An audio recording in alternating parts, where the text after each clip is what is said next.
நீங்கள் பார்த்துக் கொண்டிருப்பது உங்கள் விஜய். சீதா, நீ கனவுல பிரியாவை அடிச்சதுக்கே இவ்வளவு வருத்தப்படுறேனா உனக்கு எவ்வளவு நல்ல மனசு இருக்குன்னு எனக்கு புரியுது.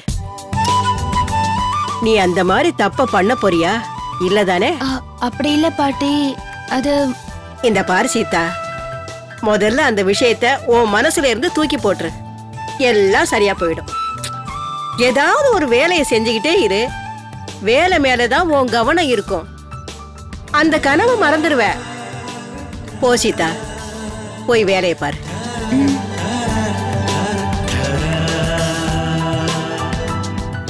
என்னத்த இவ இப்படி இருக்கா?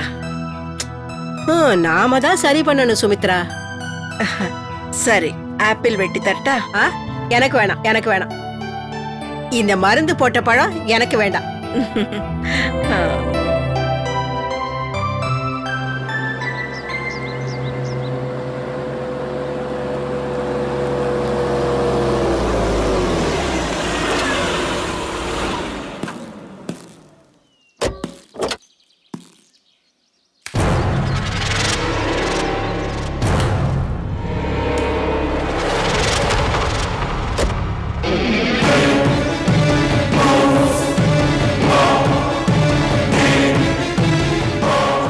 மேடம், என்ன மேடம் வீட்டை பார்த்து ஏமாந்து வந்துட்டீங்களா?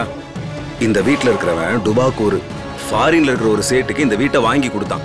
அவனால இங்க வர முடியாதனால இவனை இருக்க சொல்லியிருக்காங்க. இங்க இருக்கிறவங்க வெறும் வாட்ச்மேன் தான் மேடம். எல்லாம் எனக்கு தெரியும். ஆனா இந்த வீட்டு பொண்ணுங்க 2 பேரும் சக்கரவர்த்தி குடும்பத்தோட மருமகளாயிருக்காங்க. இப்ப பாரு எவ்வளவு பெரிய காரியத்தை சாதிக்க போறேன்னு. காரா? நம்ம வீட்டுக்கா? யாருது? ஹாய்.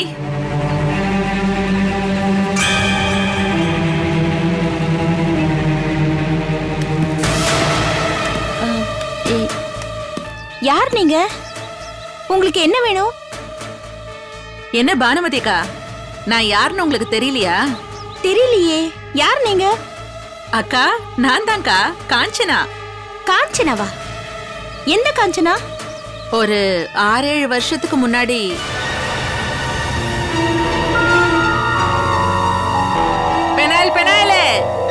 பெனாயில் வாங்குறீங்களா? பெனாயில் வாங்குறீங்களோ? பெனாயில் வாங்குறீங்களா?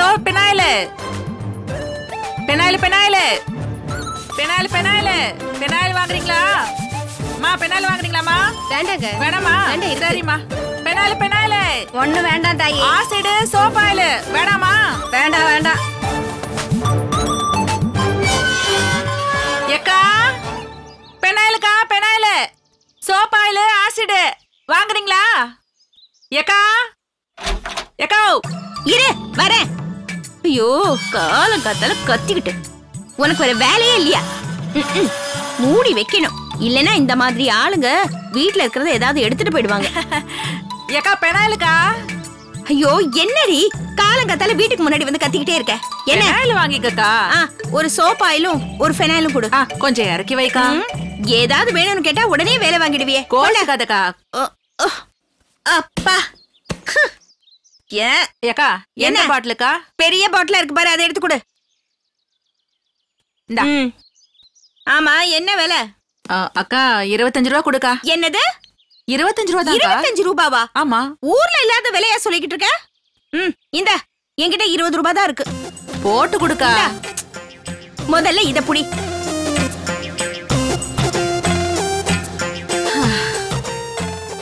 அக்கா, கொஞ்சம் பழைய சோறு இருந்தா கொடுக்கா. எங்களை பார்த்தா பழைய சோறு சாப்பிடுற மாதிரியா இருக்கு? Only tiffin. ஏக்கா, வடிச்சு வச்ச தண்ணி இருந்தா கொடுக்கா. இது பாரு, நான் குக்கர்ல தான் சமைக்கிறது. இந்த வடிக்கிறது வைக்கிறது இதெல்லாம் எனக்கு பழக்கம் இல்ல. நீ இங்க இருந்தா எதையாவது கேட்டுட்டு தான் இருப்ப. முதல்ல இங்க இருந்து கிளம்பு. ஏக்கா, கொஞ்சம் கூடையாவது தூக்கி விடுக்கா. என்ன, எனக்கு வேலை வைக்கிறியா? தூக்கி விடுக்கா. கோச்சுக்காத, தூக்குக்கா. இதுக்கு நீ எனக்கு 5 ரூபாய் கொடுக்கணும். இறக்கிறதுக்கும் தூக்கி வைக்கிறதுக்கும். போ. சரி, வரேன்க்கா. போகும்போது கேட்டை சாத்திட்டு போ. இங்க வேலைக்காரங்க யாரும் கிடையாது.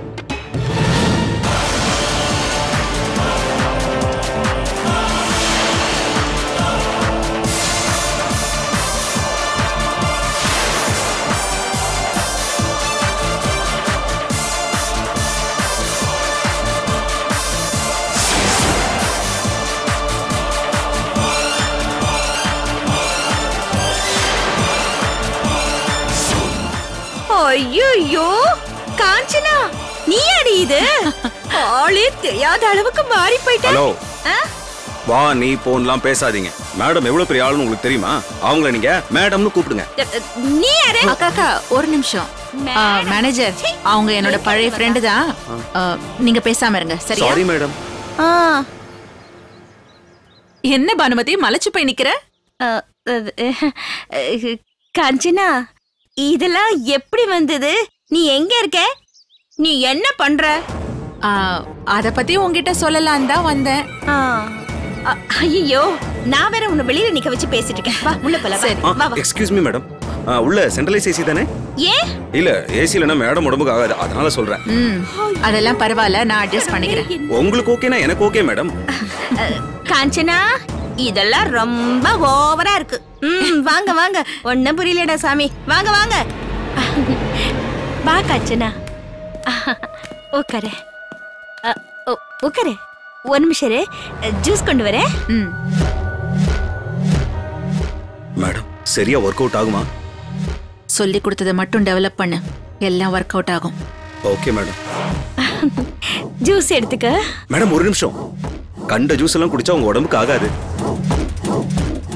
நீங்க எப்பவும் குடிக்கிற ஜூஸ் வண்டியில இருக்கு, உடம்புக்கு ஏதாவது ஆயிட போகுது மேடம். என்ன நல்ல தம்பி, பானுமதி எவ்வளவு அன்பா பாசமா கொண்டு வந்திருக்காங்க, அது குடிக்காம நீ வேணா போய் கார்ல இருக்கிறத குடிச்சுக்கோ. நீ குடுக்கா.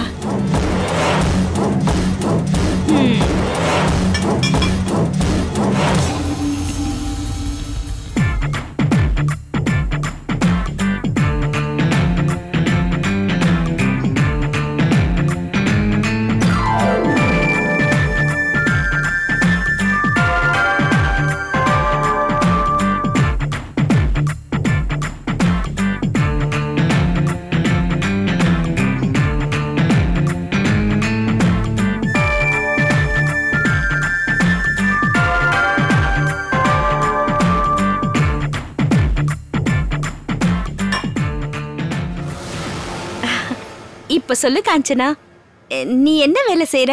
இந்த மாதிரி வசதி வாய்ப்பெல்லாம் உனக்கு எப்படி வந்துச்சு? உனக்கே நல்லா தெரியும், 6 வருஷத்துக்கு முன்னாடி தெரு தெருவா ஃபினாயில வித்து வாழ்க்கையை நடத்திட்டு இருந்தேன். எனக்கும் வாழ்க்கையில பெரிய ஆள் ஆனோன்னு ரொம்ப ஆசை இருந்துச்சு. அதான் ஃபினாயில விக்கிறத விட்டுட்டு சீட்டு கம்பெனி ஆரம்பிச்சேன். இப்ப நான் கோடீஸ்வரியா இருக்கேன். அப்படியா?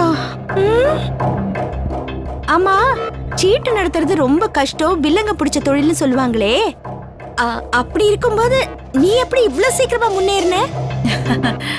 நான் ஒன்னும் ஒரே நாள்ல முன்னேறல. ஆரம்பத்துல ஆளுங்களை சேர்க்கறதுக்கும் பணம் கலெக்ட் பண்ணறதுக்கும் நாயா எப்படி அலைஞ்சேன் தெரியுமா? அந்த மாதிரி அப்ப அலைஞ்சதுனாலதான் இப்ப உட்கார்ந்து சாப்பிடுற அளவுக்கு உயர்ந்து நிக்கிறேன். சரி, சீட்டு நடத்தினா கொஞ்சம் தான் கமிஷன் கிடைக்கும்னு சொல்வாங்க, ஆனா நீ கோடீஸ்வரி ஆனது எப்படி? நான் சீட்டு பிசினஸ் மட்டும் பண்ணல, நான் டப்ளிங் பிசினஸும் பண்ணேன். டப்ளிங்கா? அப்படின்னா? ஏமாத்துறதுன்னு அர்த்தம். போக போக உங்களுக்கே புரியும்.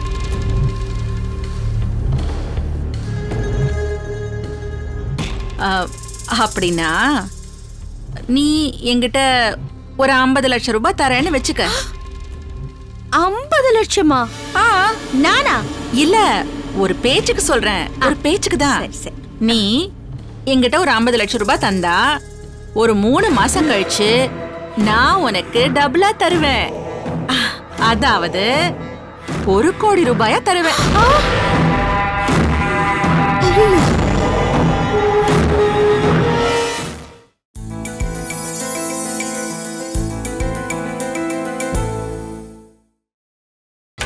நீங்கள் பார்த்துக் கொண்டிருப்பது உங்கள் விஜய். ஆமா, அதனால உனக்கு என்ன லாபம்? நான் தெரியாம தான் கேக்குறேன். பணத்தை டபுளா திருப்பி கொடுக்கறதுக்கு உனக்கு எங்க இருந்து பணம் வரும்? இது ஒருத்தரா செய்யற பிசினஸ் இல்ல, ரொம்ப பேரு சேர்ந்து செய்யற பிசினஸ். என்கிட்ட இன்வெஸ்ட் பண்ற பணத்தை நான் வேற பக்கம் வட்டிக்கு விடுவேன். அதுல இருந்து வர பணத்தை முதல்ல யாரை இன்வெஸ்ட் பண்ணாங்களோ அவங்களுக்கு டபுளா கொடுப்பேன். இததான் செயின் சிஸ்டம் பிசினஸ்னு சொல்லுவாங்க. ஆமா காஞ்சனா, நான் உனக்கு 50 லட்சமா தருவேன், நீ எனக்கு திருப்பி அத 1 கோடியா தருவ. இடையில நீ எப்படி கோடீஸ்வரி ஆவ? அது வந்து காஞ்சனா, ரொம்ப ஆச்சரியமா இருக்கு. திருப்பி கொடுத்தா தானே தானா வந்து மீன் வலையில விழுது. இந்த பிசினஸ பத்தி பேசலாம் தான் உன்னை தேடி வந்தேன். நானும் உன்னை எத்தனை வருஷமா பாக்குறேன், அப்படியே தான் இருக்க. இருக்கிறது ஓசி வீடு, கையில கவரிங் வளையல். அது வந்து எல்லாமே லாக்கர்ல வச்சிருக்கோம். ஊரெல்லாம் ரொம்ப கெட்டு போயிருக்கல. தெரியும்க்கா, தெரியும்க்கா உன்னை பத்தி. நீ என்னோட பெஸ்ட் ஃப்ரெண்ட் இல்லையா? இந்த பிசினஸ்ல உன்னையும் சேர்த்துக்கிட்டு உன்னை கோடீஸ்வரி ஆக்கலாம் தான் வந்தேன். என்னேவா? கோடீஸ்வரியா? நானா? ஆமா. ஐயோ கடவுளே. காஞ்சனா, என்கிட்ட அவ்வளவு பணம் எங்க இருக்கு? என் புருஷன் வேலை பார்த்து தர காசுலதான் நான் குடும்பம் நடத்திட்டு இருக்கேன். உங்ககிட்ட இல்லன்னா என்ன? இப்போ மகளுங்க சக்கரவர்த்தி குடும்பத்தோட மருமகளுங்க இல்லையா? ஒரு 20-30 லட்சத்தை அட்ஜஸ்ட் பண்ண முடியாதா? சொல்லு பானுமதி. ஐயோ, அதையே கேக்குற? அவங்களால எனக்கு ஒரு உதவியும் கிடையாது. அப்படி இருக்கும்போது 20-30 லட்சம் கொடுத்துருவாங்களா என்ன? சும்மா எதையோ பேசிக்கிட்டு நடக்கிற விஷயத்த பாரு. முயற்சி செஞ்சா எல்லாம் முடியும். உன் மக கிட்ட பேசி பாரு, கிடைக்கும். எப்படியோ பானுமதி, பணத்தை ஏற்பாடு பண்ணி என்கிட்ட கொடு. 3 மாசத்துல 2 மடங்கா தரேன்.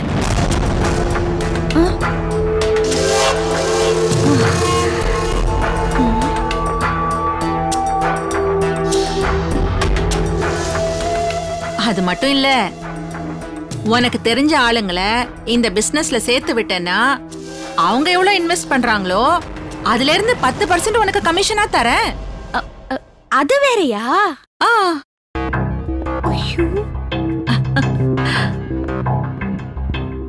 ஹலோ, நீங்களா? உங்களுக்கு 1 கோடி ரூபாய் செக் ரெடியா இருக்கே. நேத்தே மேடம் கையெழுத்து போட்டாங்க, நாளைக்கு வந்து வாங்கிக்கங்க. என்னது, மேடம் கிட்ட பேசணுமா? அவங்க இப்போ ஒரு கிளைண்ட் கிட்ட பேசிக்கிட்டு இருக்காங்களே. நாளைக்கு வேணா மீட் பண்ணலாமே. Okay okay madam. Excuse me madam, Rajamma நாளைக்கு வந்து செக் வாங்கிக்கிறாங்களாம். எதுக்கு நாளைக்கு வந்து வாங்கிக்கிறாங்க? ஈவினிங்கே வந்து வாங்கிக்க சொல்லுப்பா. அவங்க பணம் நம்ம கிட்ட எதுக்கு இருக்கணும்? சீக்கிரமா கொடுத்து அனுப்பு, சரியா? Okay madam. அது ஒண்ணு இல்ல, ராஜம்மான்னு ஒருத்தி 3 மாசத்துக்கு முன்னாடி 50 லட்சம் ரூபாய் இன்வெஸ்ட் பண்ணாங்க. இப்போ 1 கோடி வாங்க போறாங்க. அதுக்குதான் மறுபடியும் சொல்றேன், நல்லா யோசனை பண்ணிக்கா. மேடம், நான் தான். உங்களுடைய செக்கை நீங்க ஈவினிங் வந்து வாங்கிட்டு போயிடுங்க. உங்களுடைய பணம் எங்க கிட்ட இருந்தா மேடம்க்கு ஒரு மாதிரி இருக்கா. இன்னைக்கே வந்து வாங்கிட்டு போயிடுங்க. உங்க பணம் மேடம் உங்ககிட்ட தான் இருக்கணும். இன்னைக்கு ஈவினிங்கே வந்து வாங்கிட்டு போயிடுங்க மேடம். நாங்க யார் பணத்தையும் நாங்க வச்சுக்க மாட்டோம். Okay madam, thank you madam. நீ இவ்ளோ சொல்றேன்னா கண்டிப்பா நான் பணத்துக்கு முயற்சி பண்றேன்.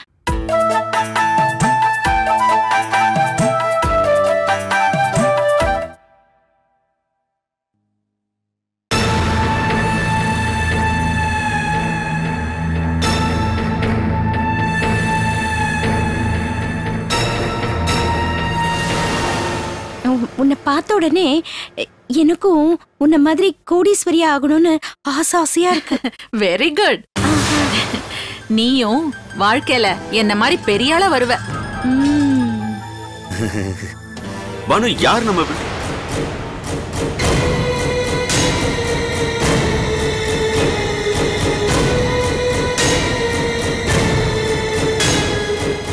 அதான் அவரே வந்துட்டாரு. என்னங்க, தெரியலையா? 6 வருஷத்துக்கு முன்னாடி நம்ம தெருவுல ஃபினைல் விற்க வருவாங்கல்ல, காஞ்சனா. அந்த காஞ்சனா தாங்க இவங்க. வணக்கங்க. வணக்கம்மா. மன்னிச்சுக்குங்க, உங்களை சட்னி எனக்கு ஞாபகத்துக்கு வரல. பரவாயில்ல. ஆனா அண்ணன் உங்களை எனக்கு நல்லா ஞாபகம் இருக்கு அண்ணே. சந்தோஷமா. நீங்க எப்படி இருக்கீங்க? நல்லா இருக்கேன் அண்ணே. என்ன விஷயமா வந்திருக்கீங்க? இவங்க இந்த ஃபினைல் வியாபாரத்தை எல்லாம் விட்டுட்டு இப்போ இந்த சீட்டு பிசினஸ் நடத்துறாங்க.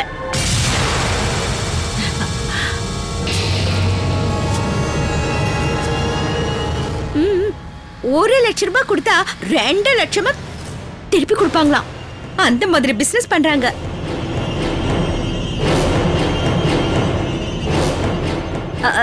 இந்த பிசினஸ் நடத்தி கோடிக்கணக்குல சம்பாதிச்சிட்டு இருக்கா.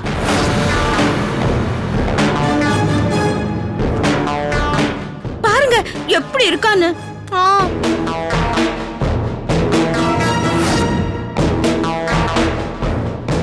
அப்புறம் என்னையும் அவங்க பிசினஸ்ல சேர சொல்லிருக்கா.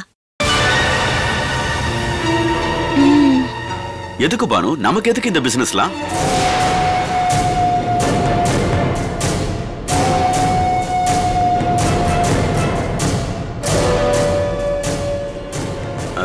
இது பாருங்கம்மா, இந்த மாதிரி விவகாரம்லாம் எங்களுக்கு வேண்டாம். தயவு செஞ்சு மன்னிச்சிருங்க.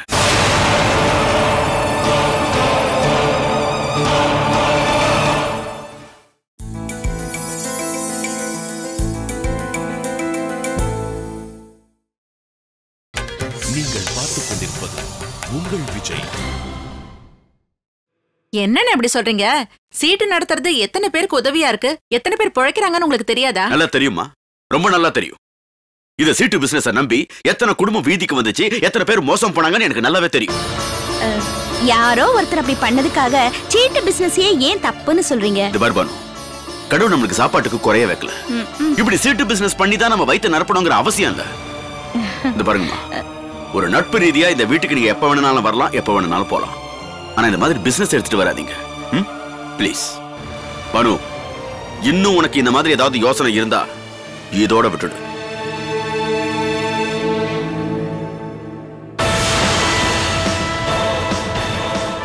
காஞ்சனா, அவரு இப்படி பேசினாருன்னு நீ வருத்தப்படாத. அவர் எப்பவும் இப்படிதான். பரவாயில்ல விடுக்கா. அண்ணனை பத்தி எனக்கு தெரியாதா? உனக்கு உண்மையிலேயே கோடீஸ்வரி ஆகணும்னு ஆசை இருந்தா எனக்கு போன் பண்ணி சொல்லு, சரியா? மேனேஜர் மேடம், மேடம்க்கு கார்டு கொடு. டொமஸ்டிக்கா இன்டர்நேஷனலா மேடம்? மேடம் லோக்கல் தானே, டொமஸ்டிக்கே கொடுங்க. இதோ இருக்கு. இந்தாக்கா, இதுல நம்பர் இருக்கு. தேங்க்ஸ். என்ன இதுக்கெல்லாம் போய் தேங்க்ஸ் சொல்லிக்கிட்டு? நீ என் ஃப்ரெண்டு, இது கூட செய்யாம இருக்க முடியுமா? ஞாபகம் வச்சுக்கக்கா, மறக்காம போன் பண்ணு. வரட்டா?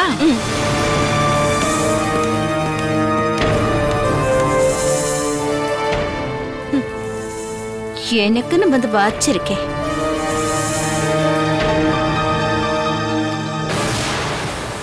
மேடம், இது ஒர்க் அவுட் ஆகுமா? பாத்துக்கிட்டே இரு, எப்படி ஒர்க் அவுட் ஆகுதுன்னு மட்டும் பாரு.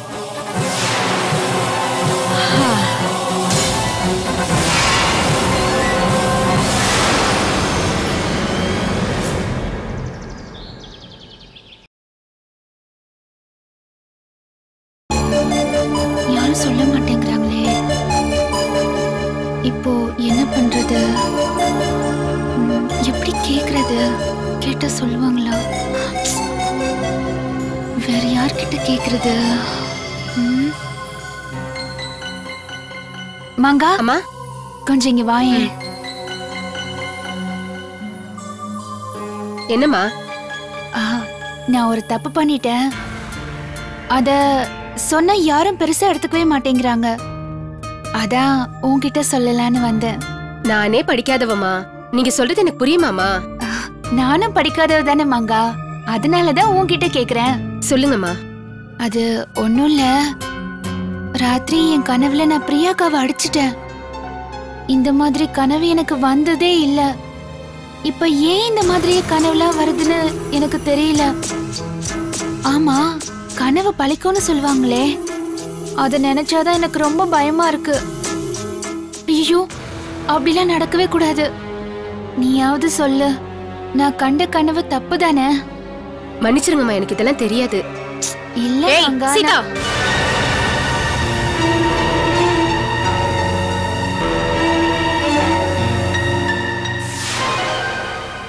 மங்கா நீ போய் உன் வேலையை பாரு. நீ கனவு கண்டதை எல்லார்கிட்டயும் சொல்லி என் மரியாதையை கெடுக்கணும்னு நினைக்கிறியா? இல்ல அப்படி இல்லக்கா, நான் வந்து ஏய் சுமாரு, ஏதோ கனவு கண்டமான்னு சும்மா இருக்கிறத விட்டுட்டு நான் எங்க அக்கா வடிச்சிட்டு எல்லார்கிட்டயும் சொல்லிட்டு இருக்கேன். ஒண்ணு பண்ணு, இந்த நியூஸ் சேனலுக்கெல்லாம் போன் பண்ணி நான் எங்க அக்காவை அடிச்சிட்டேன்னு எல்லா சேனலுக்கும் சொல்லு. இந்த உலகத்துக்கே தெரியட்டும், சக்கரவர்த்தியோட பெரிய மருமக சின்ன மருமகளை அடிச்சிட்டான்னு செய்தி பரவட்டும். அண்ணாமலை படத்துல ரஜினி நான் குளிச்சதை பார்த்துட்டு எல்லார்கிட்டயும் சொல்ற மாதிரிலாம் இருக்கு உன் கதை. என்னை ஏன் அடிச்சேன்னு நான் உன்கிட்ட ஏதாவது கேட்டனா? இல்ல தானே? அப்புறம் ஏன் இதை எல்லார்கிட்டயும் சொல்லிட்டு தெரியற? இன்னொரு தடவை இந்த மாதிரி யார்கிட்டயும் அதை சொல்றத பார்த்த நானே உன்னை அடிச்சிருவேன். போய் வேலையை பாரு.